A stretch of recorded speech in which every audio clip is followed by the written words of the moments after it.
Okay, so we'll just wait a few more minutes. And while we're waiting for everyone to log in, I'd like to kind of open it up and see how everyone's doing. Hi, Lindsay. Hello, good morning. Good morning, good morning. Just wanted to see how everyone has been doing with their practices over the last 2 weeks. It's hard to believe it's been 2 weeks since I last saw you. I know. Yeah, so much has happened in 2 weeks. It feels like it was a month and a half ago. So with that being said, this is really a good time to be going through a course like this because things are so uncertain and we're facing so much just as a country and as a city, and certainly the Chamber of Commerce is planted in the middle of that.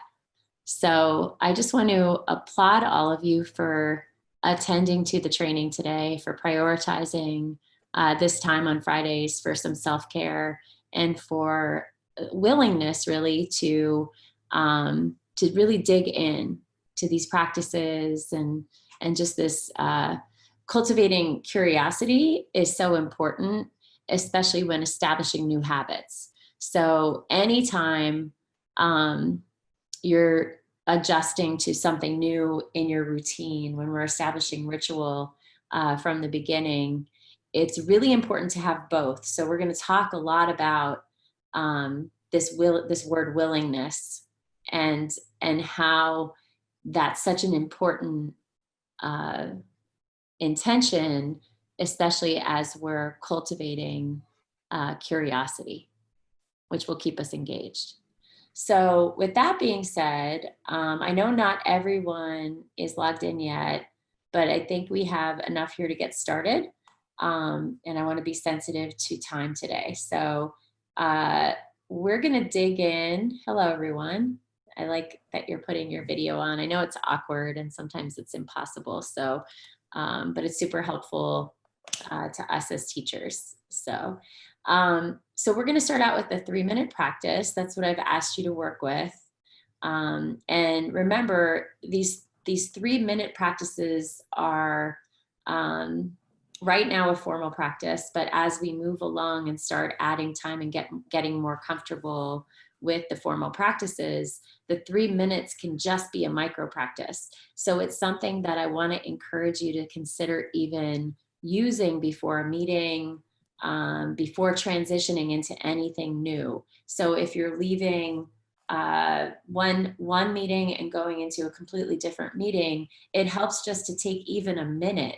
So you could just set a timer for a minute or have a preset in your app for 1 minute, and it'll be very meaningful because it'll just kind of settle everything that you just finished doing and reset you so that you could be a more attentive neurologically, cognitively for whatever's coming next. So these little tiny drops in during the day are extremely effective for pulling us out of one mind frame and setting us up in the most productive way, certainly for the next one. Okay? All right, so we're gonna get started. Whether you're sitting or standing, of course, laying down is always an option. It's not ideal for the beginning of the day because it'll just kind of settle us in. But if, for instance, you weren't feeling 100% and you were just coming in to really focus on self-care, laying down would be appropriate, okay? So sitting up nice and tall or standing, just ground your feet. So remember, we want to uncross the knees. If the knees or ankles are crossed in a meditation, except if we're sitting in a more really formal, more traditional way that you would see somebody meditating, but just crossing the knees could be a little restrictive for the practice. Okay, so grounding the feet and resting your hands down on your lap. And you're invited to either close your eyes or set a soft gaze forward. And you'll hear these bells come into view in just a moment. And I'm hoping they're strong. There we go.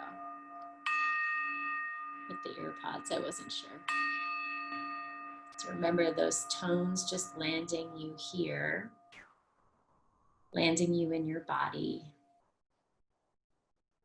landing you in your seat,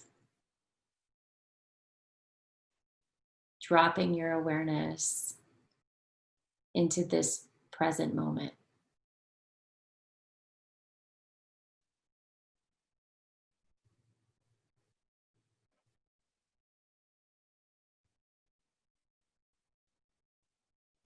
So landing in the body first and really feeling into the feet,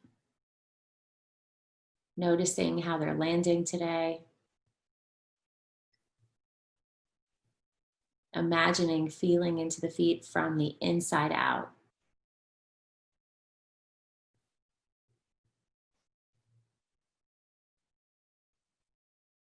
And see if you could even encourage a little heaviness in the feet.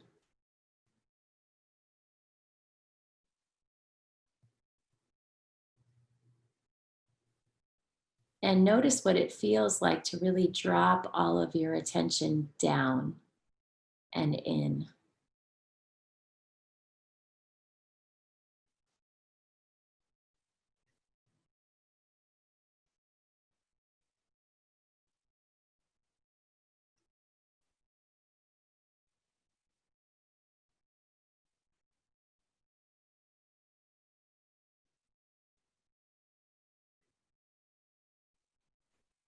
And now gently guide your attention up and notice how you're sitting,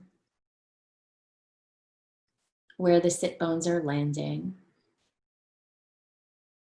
the support of the chair or the floor beneath you.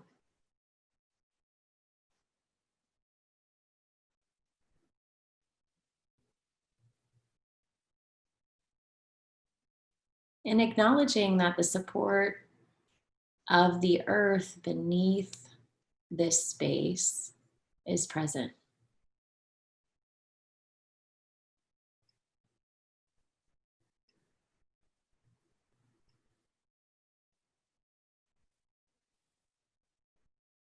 See if you could just rest your attention into all of the support that's here right now.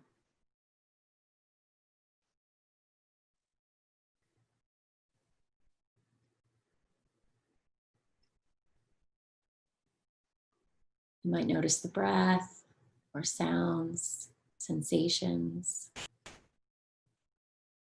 And the tones come in.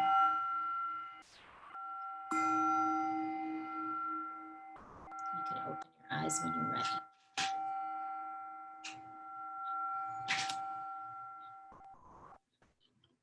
So that might be feeling very quick, right? 3 minutes might be feeling a little quick, and it might be feeling a little wakeful, right? So there's always, and it's a nice segue into our talk today. Of course, this is lesson 2 out of our 8-week series.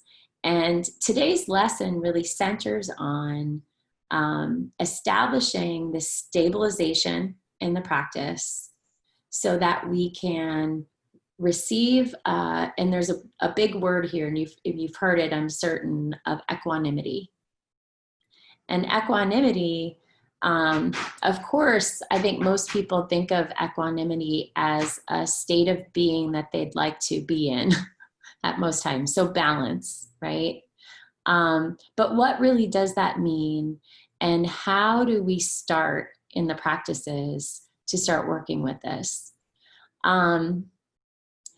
In the traditional practices, where we start is just by trying to relax and concentrate the mind. Because the mind, in case you haven't noticed over the last 2 weeks, can be really busy.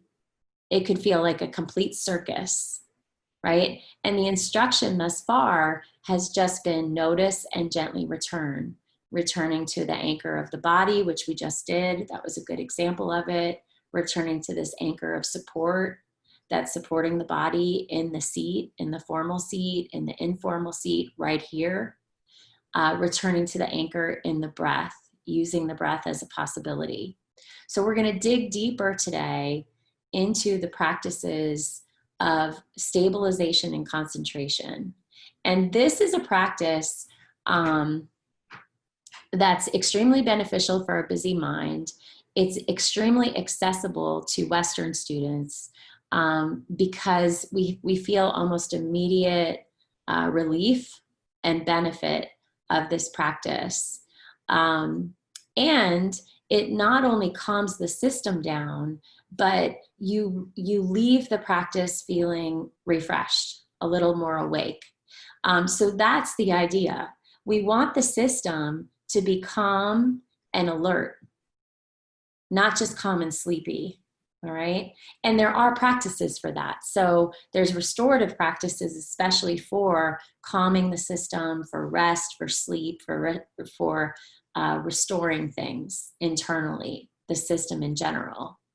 And there's practices for just waking the system up, because sometimes we need that. And we talked about the qualities of the breath last week and how we could lean into those qualities for those specific functions in the formal practice, in the informal practice, in life in general, right? But ultimately, it would be nice not to have to hyper concentrate on the functionality of the breath and just rest into a practice, coming out of it on the other side with all of that.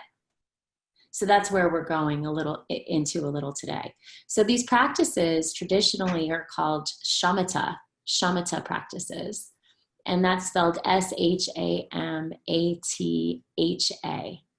So if you're interested and curious about, and of course, we're going to give you a ton of resources on this as well, all right, through the homework. Shamatha practices are the entrance into the insight practices or vipassana practices. Okay, so there's a difference. When we come into the insight practices, which are traditional in nature, rooted in Eastern practices, and then of course, we talked about, 40 years ago when we had this explosion of Jon Kabat-Zinn and teachers like Jack Kornfield and Joseph Goldstein and Sharon Salzberg, and them coming in and starting to really study the mind and how the mind and the brain actually change cognitively through these practices. They took all the tradition in and they pulled all the languaging out that made it feel like a little overwhelming, right? So shamatha is not a word we're familiar with. It kind of gets thrown into this umbrella of insight practices, of mindfulness-based stress reduction. Insight and MBSR are the same thing, right? Joseph Goldstein and Jack Kornfield and Jon Kabat-Zinn, they all studied together in the same centers in India. They all learned the practices from the same teachers.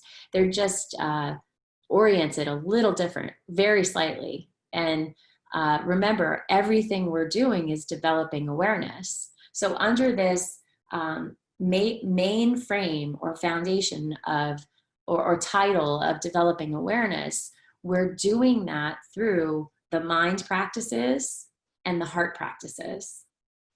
And then if we look under the umbrella of the mind training practices, we're starting with concentration practices, which is where we started. So even mindfulness of the body, mindfulness of the breath, establishing the anchor, everything we did last week is a shamatha practice. So we're elaborating on that now, okay? Once we get a hang of the shamatha practices and the mind starts settling just a little, so we're just working with shamatha practices for a couple weeks now, then we could open up awareness into this open framework of awareness, which is where the insights start coming in, where we could start really cultivating that curiosity that I was talking about.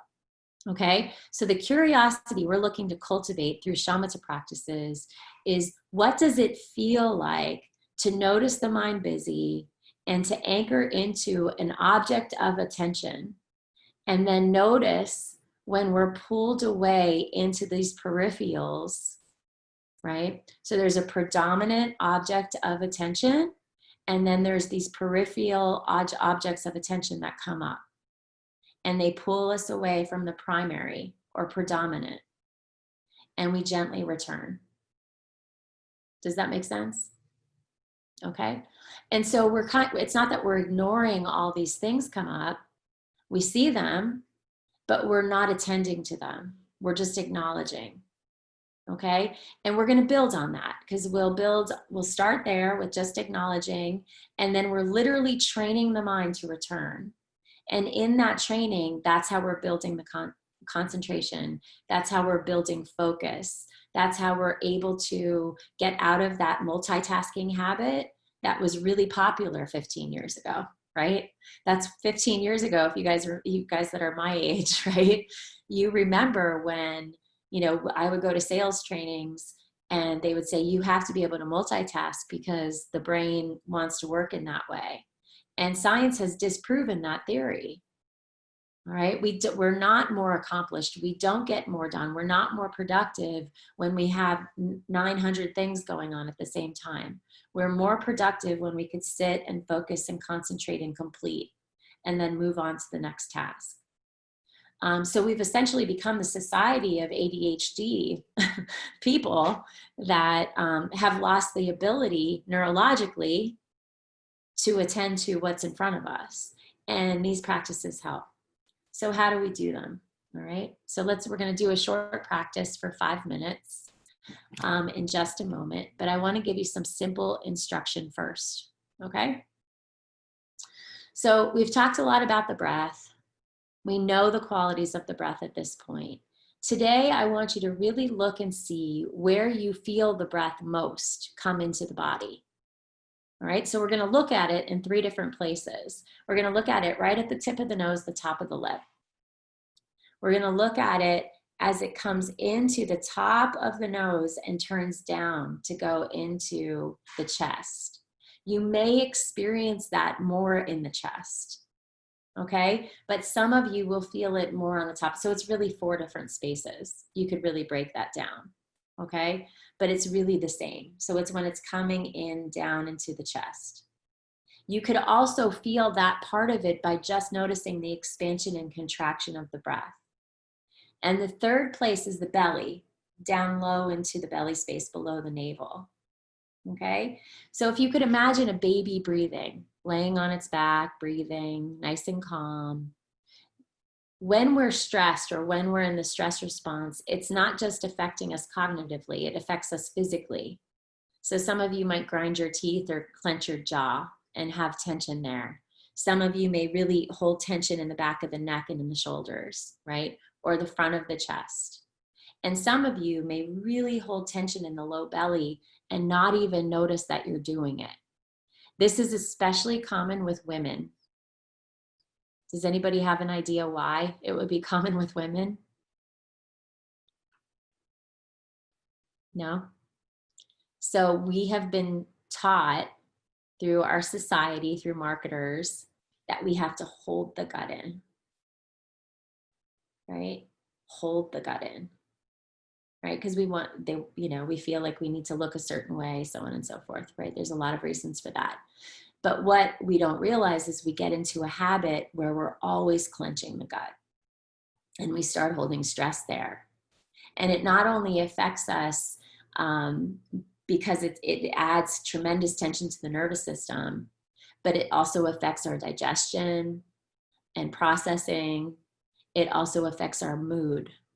So the gut is very connected, especially the low gut, to, sorry, every time I say something that sounds like Siri, she pops up. The gut is very connected to our emotional and mental health, okay, neurologically, that gut-brain connection, all right? So we really want a soft belly in these practices. So this practice will focus on noticing where the breath is landing and then attending to the space that you feel most connected to. And then we'll be building on that. So I'd like you all to sit up nice and tall. And this time I'd like each of you to close your eyes, but if at any point that feels overwhelming to your system, just feel free to open them up and do what's right for you. And we are going to do just a 3-minute practice here because I want the longer shamatha practice to be 5. So you'll just hear a bell in just a moment. And soften your ears.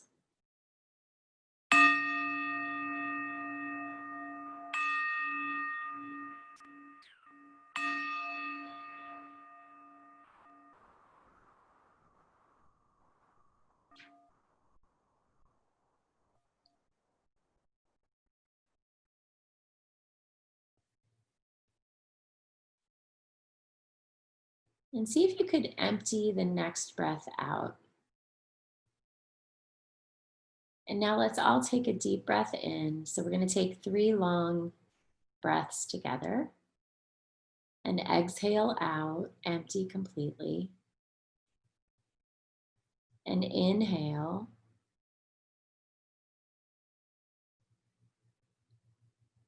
Exhale. Just 3 deep breaths here. And last one, big breath in. And a big breath out, emptying the breath completely. And then relaxing the control of the breath. So just letting the breath settle.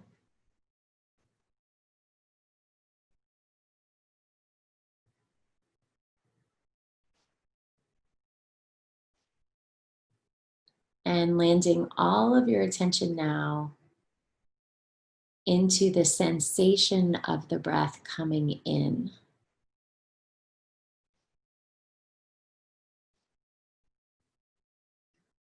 So checking in, noticing the tip of the nose, how the breath feels right there, coming in and out.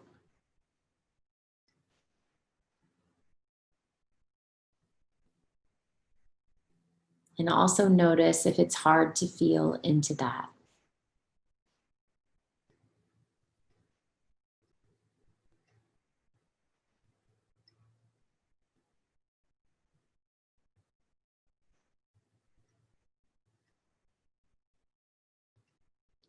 And as the breath turns in, notice how it moves up high into the nostrils and then down.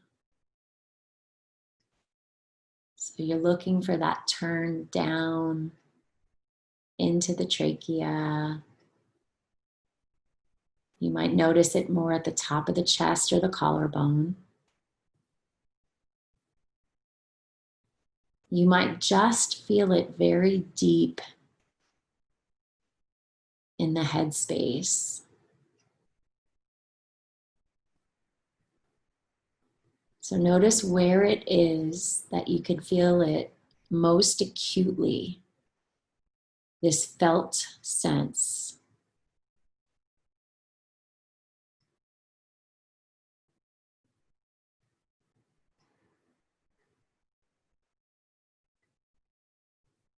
And once you have an answer for yourself, just land your attention there for a moment.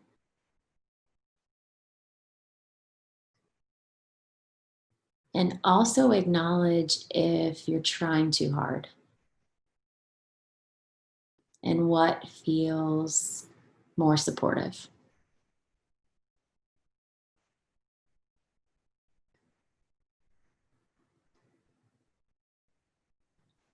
And now relax and just look a little deeper down into the belly. See if you could really soften the gut. You might even want to exaggerate it, that softening.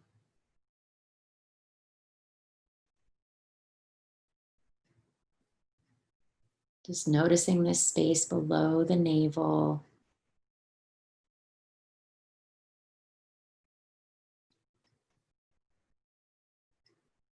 Noticing the earthiness right there.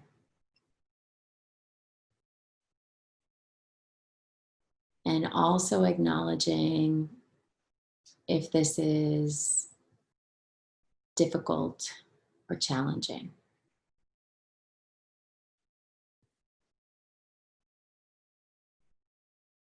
And now relax that concentration and look for the touch of the breath inside,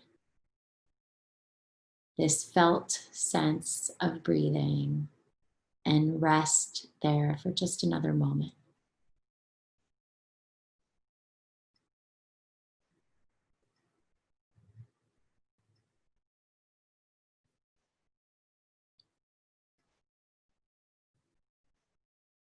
And relax the body.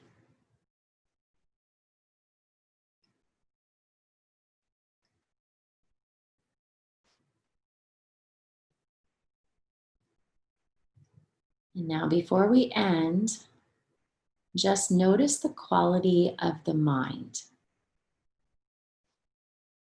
Just note.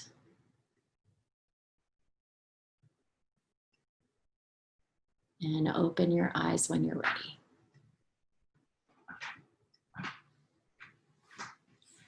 Okay, so I'd love some feedback on that. So feel free to unmute and share if you would like. How did that go? I think in the beginning, I only felt it like on the turn. Mm-hmm.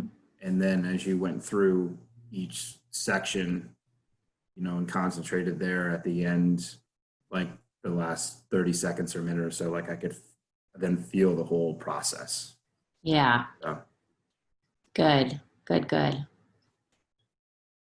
Anything else? Me too, Jen. I think towards the end, I really kind of fell into it a little bit. So it took me a little bit longer to find that, comfortability with it. But towards the end, I really noticed the quality of my mind, which was very much slowed down.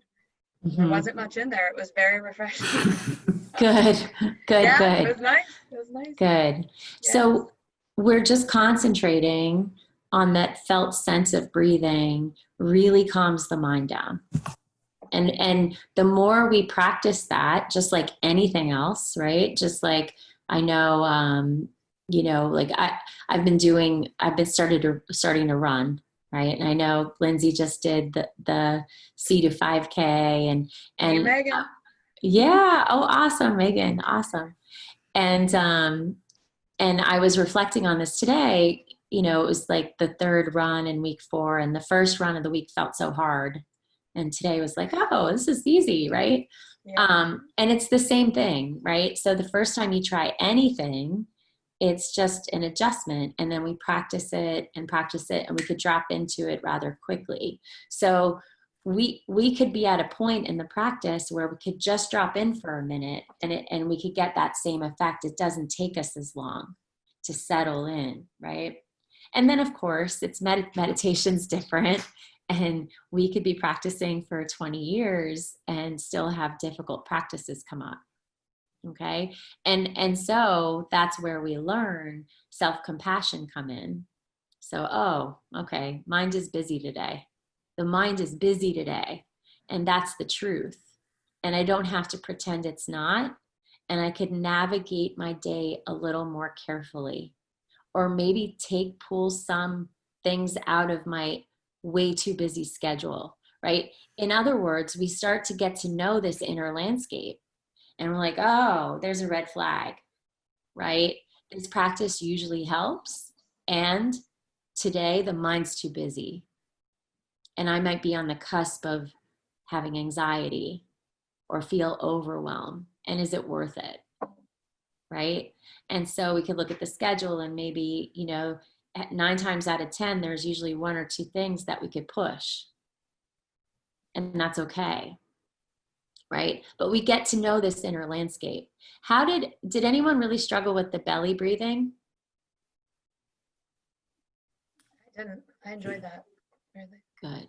Yeah, I think once you like had us concentrate on it, that's where I felt it. Yeah.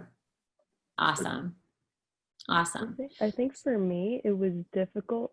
So I didn't realize how normal it was for me to take shallow breaths. Mm-hmm. And then to suddenly breathe deeply, it almost gave me a bit of a headache. Mm-hmm. That was like, I guess I wasn't used to that. And I think Mm-hmm. it was similar when I was starting off yoga. Like they say, when you're not used to breathing so deeply, you can kind of feel it Mm-hmm. in your head.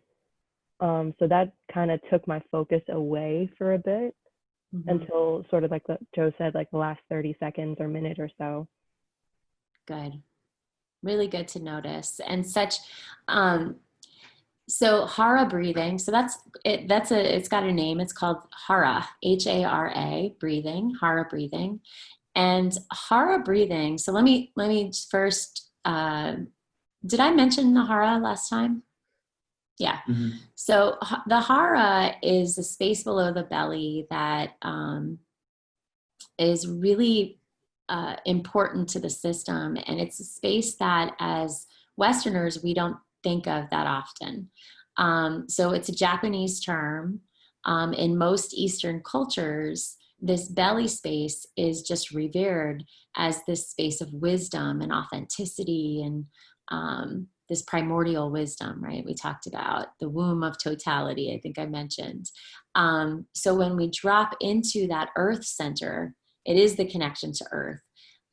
It gives us a sense of safety, of rootedness, of grounding. And when we breathe down deep into that belly space, Shani's right, it could make us feel a little disoriented at first. Because a lot of time we're breathing like from the collarbone up, right? So it's all like heady, the breathing. And energetically, the prana and or chi, either or we could call it, could get concentrated there. So if any of you have ever gone through acupuncture, has anyone done that? You could just raise your hand. No. It's something I would absolutely recommend. It's a treatment that has helped me a lot, especially with discomfort and tendonitis and things like that. But when you're going through treatment, the first place that they'll put the needles are in the feet, right? They want to ground the energy down. So we could do that ourselves by just grounding our energy in the belly. So when, for instance, and we'll get into this in lessons 5, 6, and 7, but say somebody really ticks us off, right? We're in a meeting. You notice that, somebody maybe that you already have a challenging relationship with, who knows how to trigger you, starts triggering you. And what's the first thing we feel? What's the first thing we feel when we get aggravated and triggered? So you guys could name it in your body. How does that feel? Anxiety. Hot. Like tension. Yeah. Anxiety. We could feel hot. We could feel something in our throat, like you're like locked up in your throat, right? You could feel fiery, and we're gonna connect the dots there in a couple weeks, but it's worth mentioning now. So as soon as we feel that, you could just bring all of your attention into the breath and ground in your belly, and it'll cool things down, right? That's that yin energy. So remember, emotions like anger and frustration and agitation, they're very yang in nature. So that yin yang symbol, all right? And even though a strong emotion like anger could be present or agitation, we always have access to yin. They can't exist. Can you guys hear me? Did I lose you? Okay, Yep. sorry. I just started using these things, so I'm not super comfortable or confident that the sound's coming through appropriately. So anytime there's yin, and that's why if you think of that yin yang symbol, right? Did I lose you? Nope. Sorry, it's changing for me, so I wasn't sure. When we think of that yin yang symbol, we have the white swirly and the black swirly, but within the white is that little dot of black, right? So within the yang, there's always access to yin. We just have to very intentionally train ourselves to be able to go there. So neurologically, we develop the pathways into the prefrontal cortex. And so by using the qualities in the body, cultivating these qualities of awareness, we're able to more easily create these pathways in through different methods. And this is just one. Okay. So back to concentration practices and shamatha practices, when we are digging in, and by the way, there's 42 different shamatha practices. So there's many, many ways to work with concentrating the mind through the breath. Okay. And these are just a couple of them, just a couple. And the focus and concentration methods are very simple in nature, very practical. Okay, simple, practical methods. So that's where we start. So the third method, and this is the method that I want you to work with in your formal practices over the next 2 weeks. So this is really important. So we're going to add a visualization. Now, with that being said, some of you are not visual, right? Some of you are not thinking with picture thoughts. It's more word thoughts. So we're going to add some leeway. We're going to add some options to customize this for those of you that struggle with visualizations, okay? However, I'd like each of you to give this a try first to see how it works for you. So the visualization is a drive-in movie screen. You've all been to a drive-in, right? Okay, so in the beginning, when the numbers come in and they just kind of appear. So like 1 comes up in the middle of the screen and then it dissolves. And 2 comes up and then it dissolves. You get the idea, right? The visualization is attending the breath or attaching the breath to that. So we settle in just like we did in the beginning. So maybe just noticing 3 natural breaths in the beginning instead of emphasizing that or lengthening the inhale and exhale. Now, of course, especially Shani, especially if you're a yoga, if you practice yoga. So those of you that are have an active yoga practice, so vinyasa, ashtanga, bikram, whatever it is, will struggle a little bit not controlling the breath. And you may have already noticed that because of the Ujjayi training that you've received through the asana practices, the other side of it is not controlling the breath. And that's what we're trying to do in mindfulness meditation. So for those of you with an active yoga practice, the easiest path in is just to go ahead and let yourself control the first 3 breaths and lengthen them out just a little bit.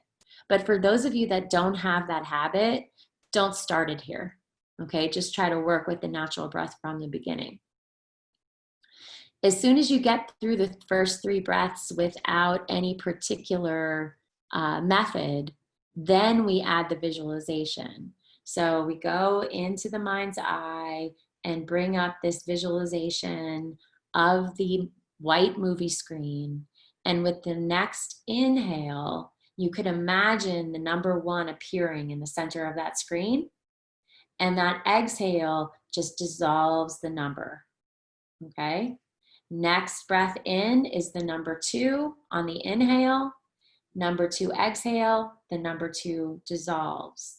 Now, you could do this one of 2 ways, just like I described, or you could take the in breath, the number 1 appearing, and then releasing, and then the next in breath, the number 2 appearing, and then dissolving. So whichever method works best for you, so, you know, it's like 50-50 split. For me, the first method is what I work with. So the inhale's the number coming up, the exhale dissolves it, the next number. Now here's the key. When you notice you are distracted, you start over at number 1. Okay, so any distraction, if it's a mind thought that pulls you away, if it's a sound, if it's a sensation, if it's a noise, whatever it is, right? Whatever distraction pulls you away from resting in that concentration and visualization in the mind, we start over at number 1. Some of you will not get to 2. That means, okay? And that doesn't mean that you're doing it wrong. That's just the practice of it. Okay, so don't let that frustrate you. Remember, everything we're doing here is non-striving in nature. So nobody wins. We're not racing. You're not going to get an award if you get to 10. All right. If you happen to get to 10, start over at 1. We're going to only work to 10 today. Okay. Traditionally, this practice, and this is just for as an FYI, you go to 21 for some reason in this particular one. There's really no rhyme or reason about it though. So don't get too hung up on that. Okay. So let's give it a try. You could do either method, and we're going to work with it for 5 minutes. So this is the third practice. So I'm going to set the timer. Again, I want you to sit up, especially for this one, nice and straight. So Megan, I know you look so comfortable on that couch, but I want you to sit up nice and straight in the spine, because we really want to cultivate alertness for this one, so that it'll just support the concentration method. Okay. So closing your eyes, sitting up tall, resting your hands, and you'll hear the bells come in just a moment.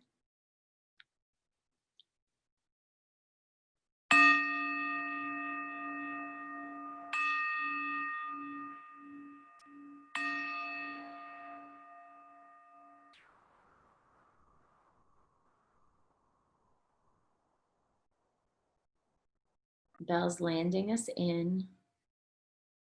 Always take a moment to notice your body in space, in this space. Noticing your feet, noticing your sit bones, reminding yourself that you're supported here.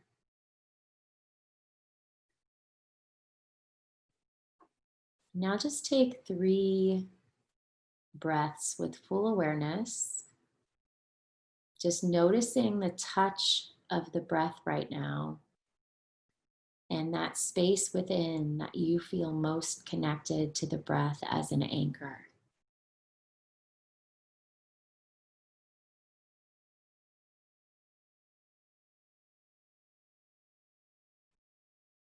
And see if you could just rest the attention there in that touch of the breath.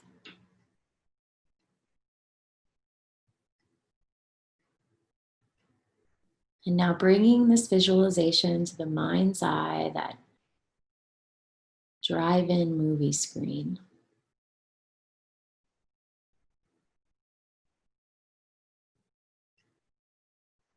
And with your next breath in, bring the number 1 to the middle of the screen on the next breath in. And imagine that number dissolving with the breath out.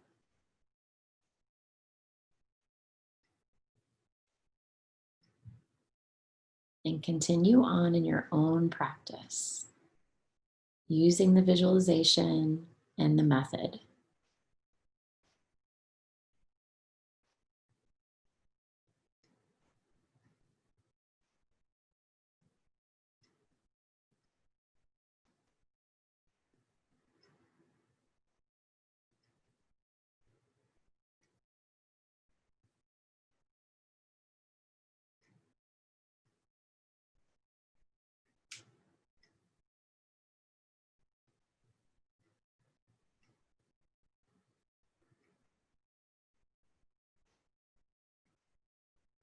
Acknowledging when you're pulled away with any distraction,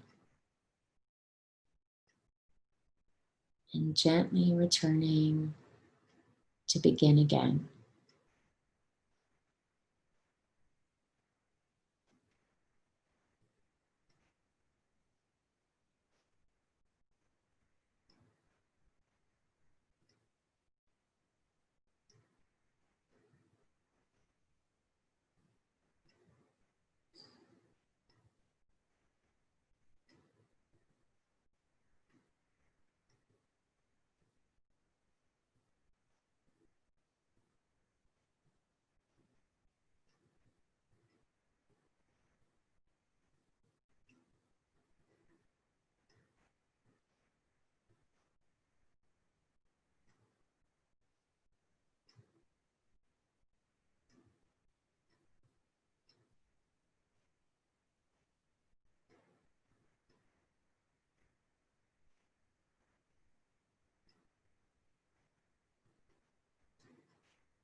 Now just relax the method. Imagine it just spilling away. Relax the concentration. And bring your right hand on top of your chest. Just rest it on your chest. And bring all of your attention into your hand against your chest. Feel the weight of the hand right there.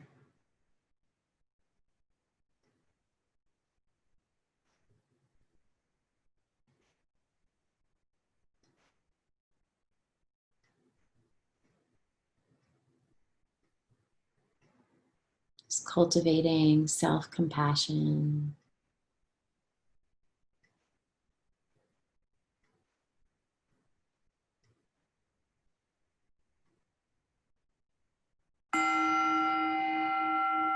Noticing the bells come in.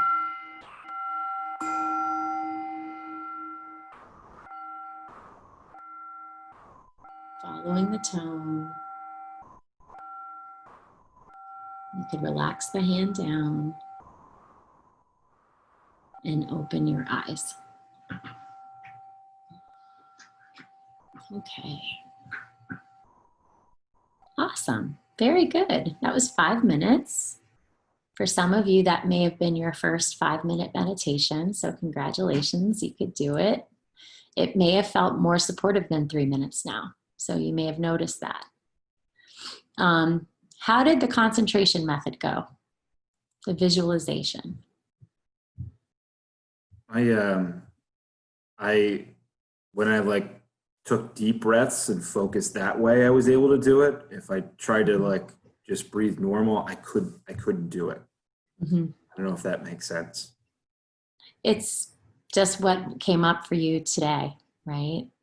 So just note it, like, oh, that's interesting, right? So that slogan, I'm going to call it a slogan. Oh, that's so interesting, is what I want you to bring in whenever you're like, shit, I can't do this, right? Because I guarantee that may have come up, right? So there's an inner critic in each of us that's pretty strong. And I know that because I have one, right? We all do. So anytime we notice that we're struggling with a new method, oh, isn't that interesting? Okay. It's just what was here right now. Okay. So it doesn't mean you're doing it wrong. It just means, oh, this is a little trickier than what we've worked with so far. Right. Who else? Who loved it? I couldn't do the movie theater. My brain automatically went to music bars. And if you ever see a music program that goes from bar to bar and it follows the lines of the music, that's how I hear it. I love it. I love it. That's awesome. I'm so glad you let yourself do that. That's really good, Lauren. So that's exactly my next instruction, right? So if the movie screen works for me, because that's how I learned it.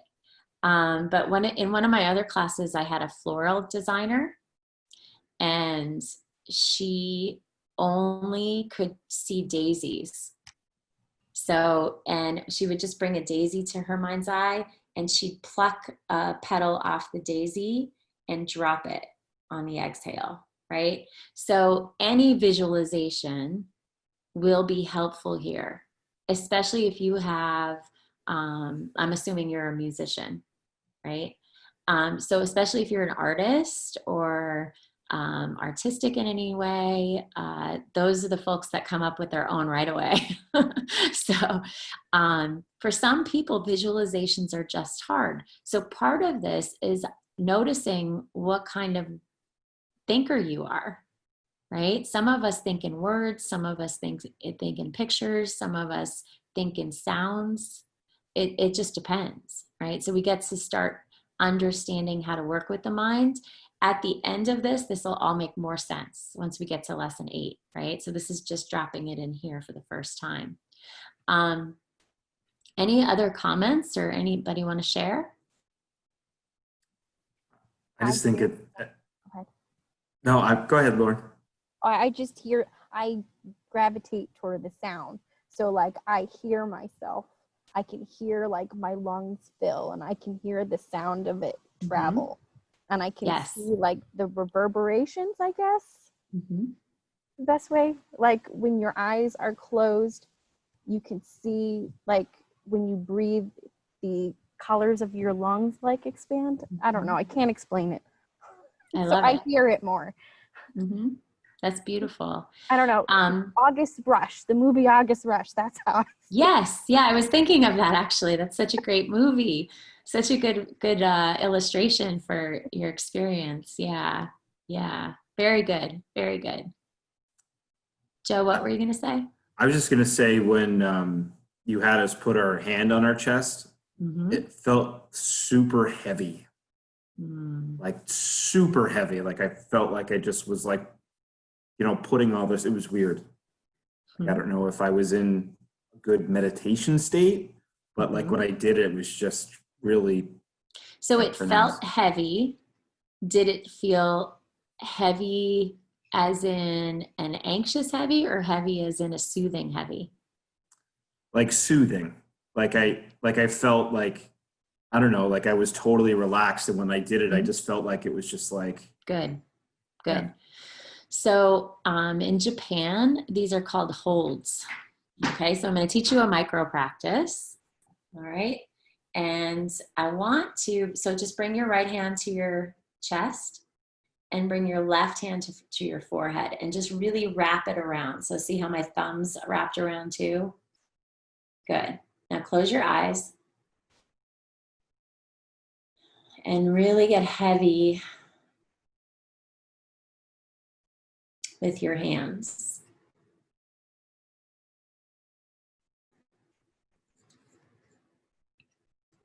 So feel into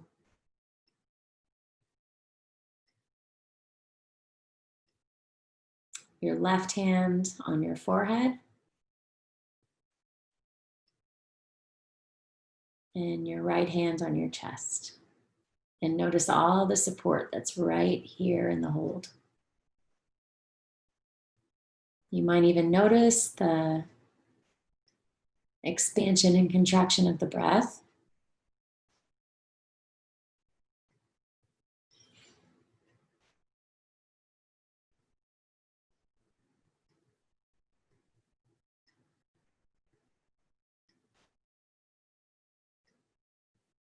And now keeping your right hand on your chest with your eyes closed, bring your left hand to your belly. So right below the navel.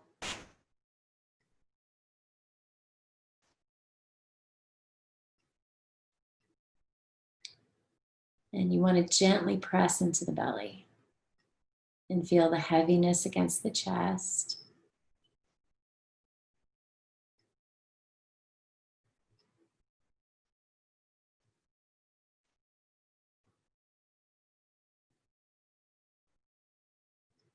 Notice the expansion and contraction of the breath. And notice the quality of your system in this moment.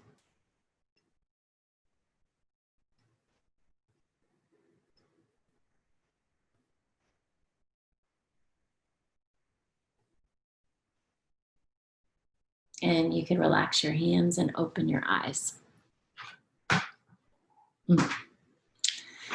So the holds are really effective for anxiety, extremely.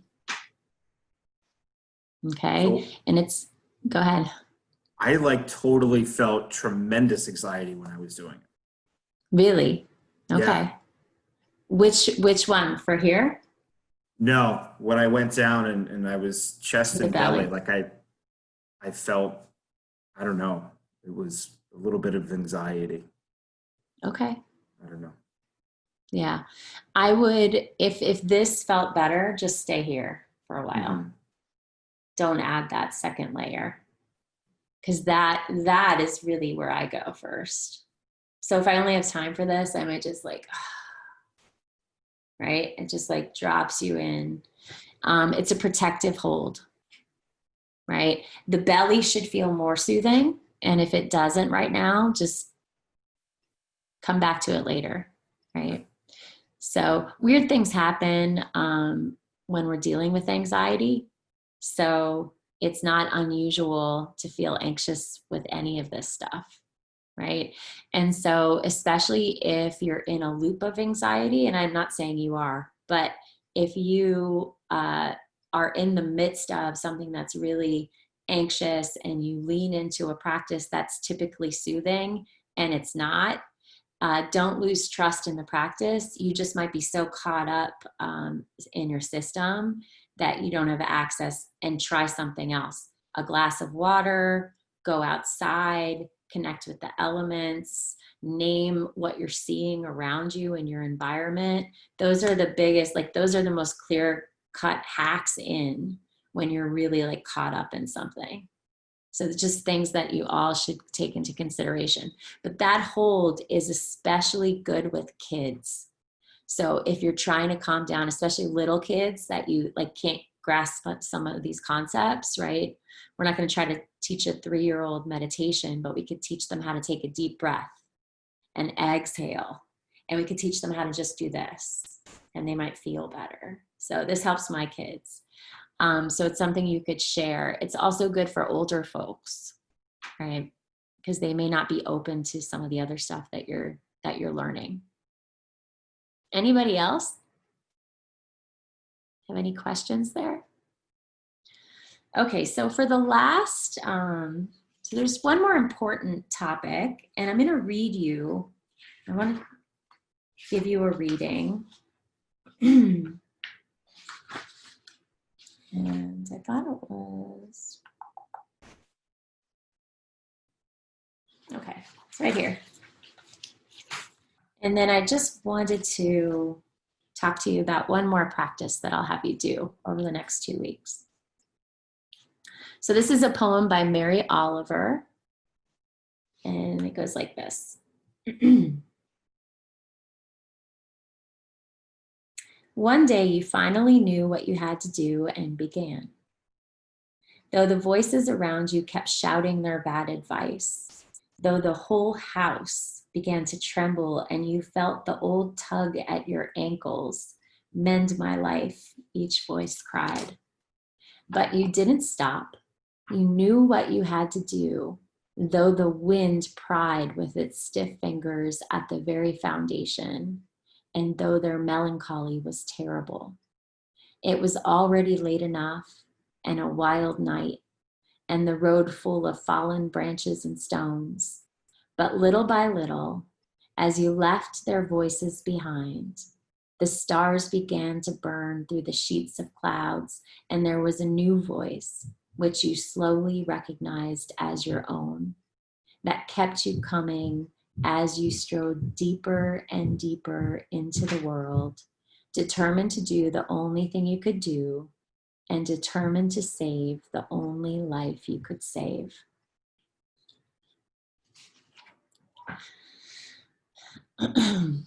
So, I've asked each of you to keep a journal, and this journal is for you. It's not for you. I'm never going to share your journal with me or any of the group.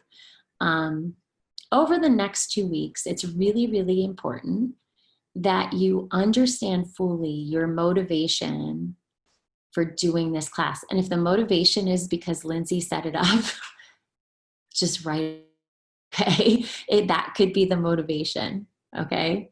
So the true motivation, like what so far has you curious about how this could be of benefit to you, okay?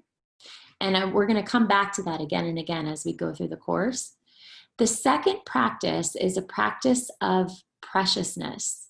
So the homework is, and the follow-up email you'll receive today will get into preciousness more, because it's something I wanted to spend more time with today. But for the next 2 weeks, when you wake up, I want you to take a sticky note And on that sticky note, I want you to write the word preciousness. And I want you to put it right next to your bed, either on the bed frame or on a nightstand or on your bathroom mirror. Somewhere you're going to see it as soon as you wake up. And as soon as you see that word, I want you to think of one thing in your life in that very moment that is precious and is impermanent. Okay? One thing that's precious and impermanent, meaning it will not always be there. It will change. Okay? All right. And we're going to start there when we get together in 2 weeks. So your practice time is now 5 minutes a day. So some of you are ahead of that time, and that's okay. Just keep doing what you're doing. All right. So for those of you that came in already with a practice, you're not supposed to go back. Okay. You don't have to go back. For those of you that have been working with 3 minutes, if you do 5 minutes and it feels destabilizing in any way, go back to the 3 minutes. Okay. None of these practices are here to destabilize you. They're all here to organize you energetically, physiologically, okay, neurologically. So anytime you notice anything that feels unsupportive, just take it back. And the same goes for the practice. I want to encourage you to work with a visualization that's appropriate for you. So just like Lauren kind of shifted around the visualization because it just felt more supportive, you're free to do the same. But try working with a visualization and the concentration method of working with the breath. So the inhale, bringing the visualization up, the exhale, dissolving it. Okay? What questions do you have? None? Okay. All right, awesome. Great job today. Thank you so very much for being here and participating and being open. So as you go through the next 2 weeks, just let me know if you need extra support. If you have questions, whatever you guys need, just reach out, okay? Thank you so much, Jen. All right, thank you too. All right, have a great day. I'll stay on for just a few minutes to see if anyone has a one-on-one question. Thank you. Thanks, Jen. Have a good Thank weekend. you. Thanks, you Thank too. you. Thank you. Bye, everyone. Bye. Okay. Jen, I'll let you stay on for a bit and maybe I'll catch up with you later. Yeah, that's fine. Yeah, absolutely. I'm going to be on calls till 3. Okay. So if you want to give me a call after 3, I'm free. That'd be great. And this way I see, Tim, I see is going to stay on with you. So I'll call you Okay. later on today. Thank you so Okay, much, Jen. sounds Awesome good. session. Thank you. Thank you very much.